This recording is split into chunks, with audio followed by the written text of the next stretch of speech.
Hello' dear friends, কেনে আছা তোমালোকে? আশা কৰিছোঁ সকলোৱে ভালে আছা আৰু তোমালোকৰ প্ৰিপাৰেশ্যন ভালে চলি আছে। আজি আমি আলোচনা কৰিম ADR-ৰ মষ্ট ইম্পৰ্টেণ্ট কুৱেশ্যনৰ বিষয়ে আৰু এইবোৰ কুৱেশ্যন মই তোমালোকৰ বাবে প্ৰিভিয়াছ ইয়াৰ কুৱেশ্যন পৰা বাছি ওলাইছোঁ ইম্পৰ্টেণ্ট চাইছে। আৰু ফ্ৰেণ্ডছ, এই ভিডিঅ'টোৰ জৰিয়তে তোমালোকৰ প্ৰিপাৰেশ্যন লেভেলটো তোমালোকে চেক কৰিব পাৰিবা আৰু চেষ্টা কৰিবা সকলো কুৱেশ্যনৰ এনচাৰ দিবলৈ। আৰু ভিডিঅ'ৰ শেষত তোমালোকে কমেণ্ট কৰি জনাবা কোনে কিমান শুদ্ধ কৰিলা। ফ্ৰেণ্ডছ, ভিডিঅ'টো আৰম্ভ কৰোঁ আৰু তোমালোকে ভিডিঅ'টো শেষলৈ চাই থাকিবা আৰু চেনেলখনক ছাবস্ক্ৰাইব কৰি দিবা, ভিডিঅ'টো শ্বেয়াৰ কৰি দিবা আৰু লাইক কৰি দিবা। প্ৰথম কুৱেশ্যনটো হ'ল কুৱেশ্যন নম্বৰ 1। অসমৰ স্বাধীনতা আন্দোলনৰ প্ৰথম শ্বহীদ কোন আছিল? ইয়াৰ শুদ্ধ উত্তৰটো হ'ব অপশ্যন ডি, পিয়লি ফুকন। পিয়লি ফুকন ইয়াৰে এনচাৰ হ'ব। 1994 চনৰ আইনৰ আগত অসমত কিমান চনৰ পঞ্চায়তী ৰাজ চলিছিল? ইয়াৰে শুদ্ধ উত্তৰটো হ'ব অপশ্যন ডি, 1986 চনত।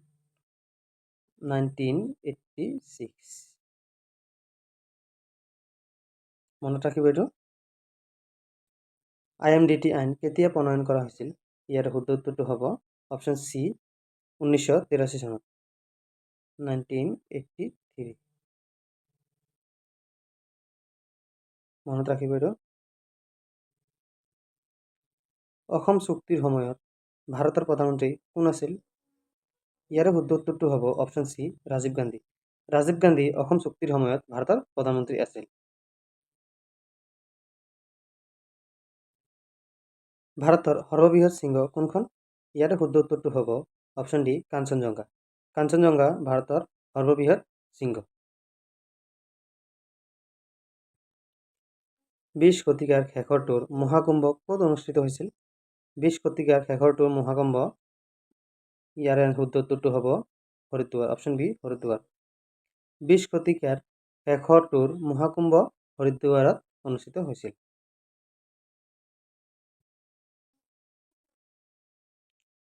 সংবিধান কেতিয়াৰ পৰা বলৱৎ কৰা হৈছিল? সংবিধান অপশ্যন বি, 1950 চনত 26 জানুৱাৰী তাৰিখৰ পৰা বলৱৎ কৰা হৈছিল। মনত ৰাখিব, ইম্পৰ্টেণ্ট কুৱেশ্যন হয়।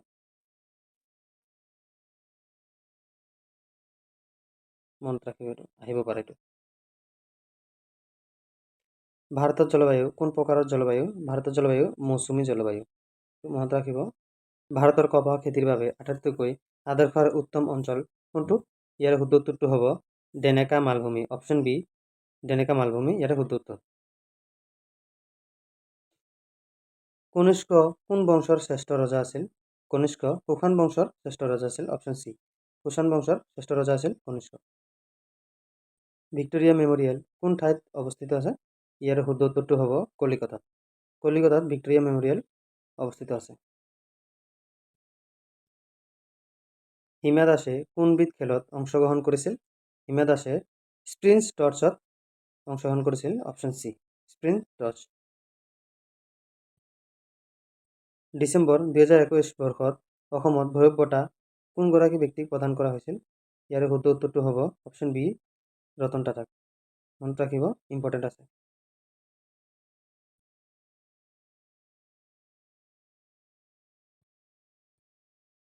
নৰেন্দ্ৰ মোদী ষ্টেডিয়াম কোন ঠাইত অৱস্থিত আছে? নৰেন্দ্ৰ মোদী ষ্টেডিয়াম, ইয়াৰে শুদ্ধ উত্তৰটো হ'ব আহমেদাবাদত, অপশ্যন ডি, আহমেদাবাদত নৰেন্দ্ৰ মোদী ষ্টেডিয়াম অৱস্থিত আছে। MPLAD আঁচনিত LED ৰূপটো কি? ইয়াৰে শুদ্ধ উত্তৰটো হ'ব option B, local area development, option B, local area development ইয়াৰে শুদ্ধ উত্তৰ। কোনগৰাকী ব্যক্তিৰ জন্মদিনত অভিৰুচি ক্ৰিয়া দিৱস পালন কৰা হয়? ইয়াৰে শুদ্ধ উত্তৰটো হ'ব Bhogeswar Barua, option A. Option A, Bhogeswar বৰুৱাৰ জন্মদিনত ক্ৰিয়া দিৱস হিচাপে পালন কৰা হয়।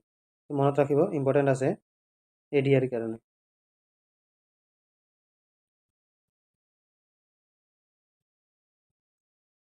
জিম্বাবৱেৰ ৰাজধানী চহৰখনৰ নাম কি? ইয়াৰে শুদ্ধ উত্তৰটো হ'ব অপশ্যন বি, হাৰাৰে। হাৰাৰে জিম্বাবৱেৰ ৰাজধানী চহৰখনৰ নাম। মনত ৰাখিব। সংযুক্ত আৰৱ অমিৰেট মুদ্ৰাৰ নাম কি? ইয়াৰে শুদ্ধ উত্তৰটো হ'ব অপশ্যন চি, ডেৰহাম। ডিৰহাম ইয়াৰে শুদ্ধ উত্তৰ।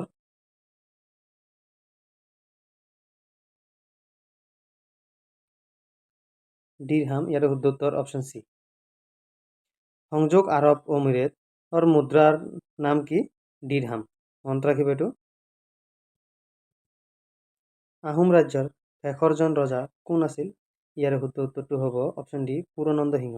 পুৰনন্দ সিংহ আহোম ৰজাৰ শেষৰজন ৰজা আছিল। মনত ৰাখিব, এইটো ইম্পৰ্টেণ্ট আছে বহুত।